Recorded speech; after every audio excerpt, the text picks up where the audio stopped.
국립생태원 진화생태연구팀에서 박쥐 연구를 하고 있는 김선숙입니다. 중간에 얼음땡이 됐어요. 이래갖고.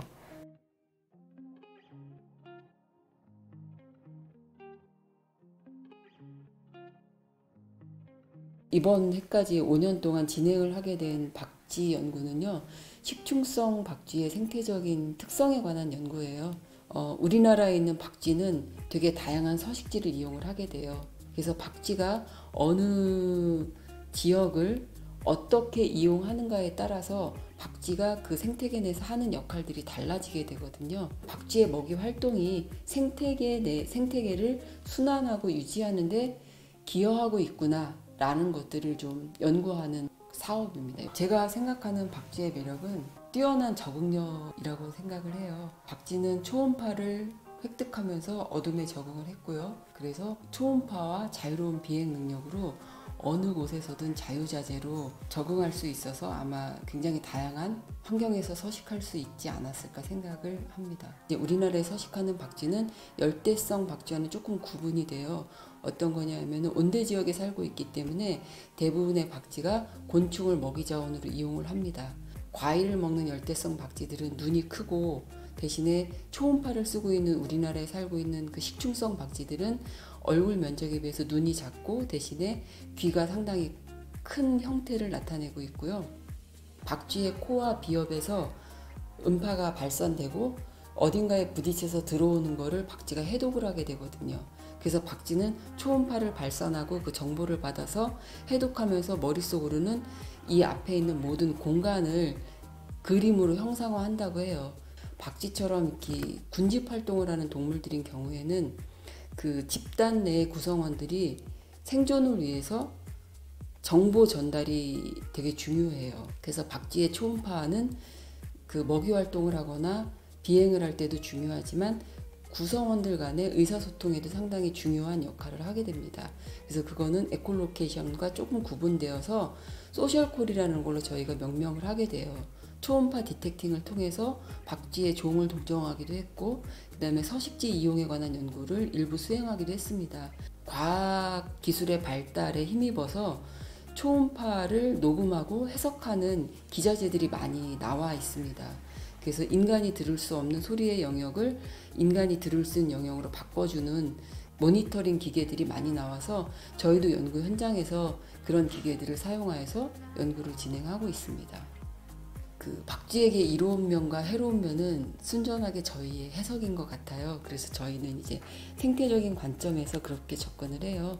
박쥐가 생태계 내에서 하고 있는 역할이 무엇일까? 첫 번째가 곤충의 양을 조절하는 역할을 한다고 해요. 왜냐하면 곤충을 먹이 자원으로 이용하는 식충성 박쥐가 매일 밤 어마어마한 먹이를 소비하기 때문에 곤충이라는 그 분류군을 조절할 수 있다는 거 하나. 두 번째는 박쥐가 화분을 매게 한다고 해요. 그래서 열대에 살고 있는 대부분의 박쥐들이 중요한 역할을 하는 게 화분 매개를 하는 건데 박쥐가 화분을 매게 하는 그 종들은 우리가 먹는 과일들이에요. 바나나, 그 열대 과일들, 두리안 이런 것들. 그래서 우리가 현재 먹게 되는 대부분의 과일들은 열대 과일들은 다 박쥐가 만들어내는 과일들인 거죠. 또 과일을 먹게 되는데 과일을 먹고 나서 씨앗을 여기저기 분산을 하게 되는 거죠. 일단 박쥐가 먹이 활동을 하는 게 한 20km 정도 된대요.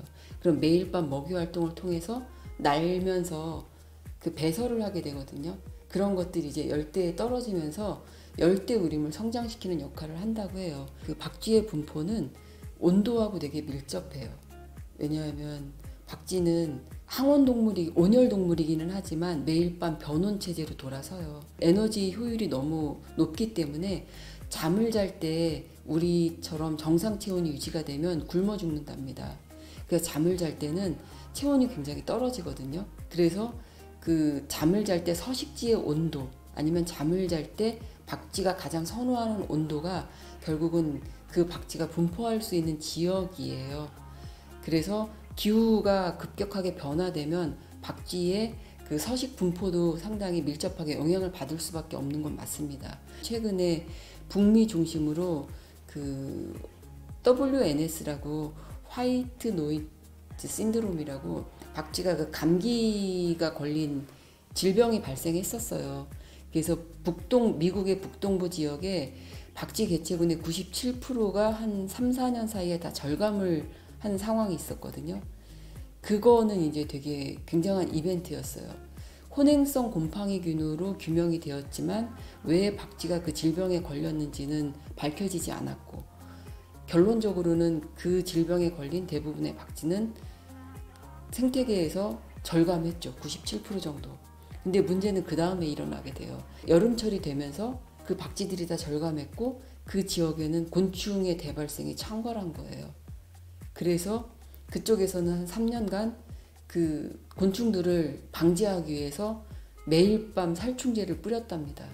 그래서 매일 밤 뿌린 살충제를 비용을 산정을 해봤더니 연간 22조 달러가 들어갔대요. 박쥐가 매년 22조 달러의 경제적인 가치를 우리한테 줬구나 라는 걸 역추산한 그 이벤트가 발생을 했어요. 환경 변화에 되게 민감하게 잘 살아갈 수 있는 전략을 자유자재로 구사할 수 있는 분류군이기는 하지만 그래도 건강한 생태계 안에서 잘 살 수 있어요. 박쥐 연구자로서 고민이 많아지는 시점이에요. 현재까지 코로나의 주 원인이 박쥐라고 많이 지목당하고 있지만 연구 결과가 나온 거는 아니고, 근데 박쥐는 많은 바이러스를 갖고 있는 건 맞습니다. 근데 박쥐가 건강할 때 우리도 건강할 수 있다는 것이죠. 그래서 결국은 우리가 살고 있는 환경에 안전한 환경을 유지하기 위해서라도 건강한 생태계가 유지되어야 된다는 것은 전제로 해도 무리는 아닐 것 같아요. 그래서 그 원헬스라는 개념을 도입했을 때 야생동물, 환경, 인간 모두 다 건강할 때 우리의 환경도 건강하리라고 보거든요. 그래서 모든 위험들은 다 연계성이 있기 때문에 단적으로 어떤 거를 지목하기보다는 좀 통합적인 해석들이 전제로 해서 이 어려운 시기를 극복해 나갈 수 있는 지혜가 찾아지기를 바라봅니다.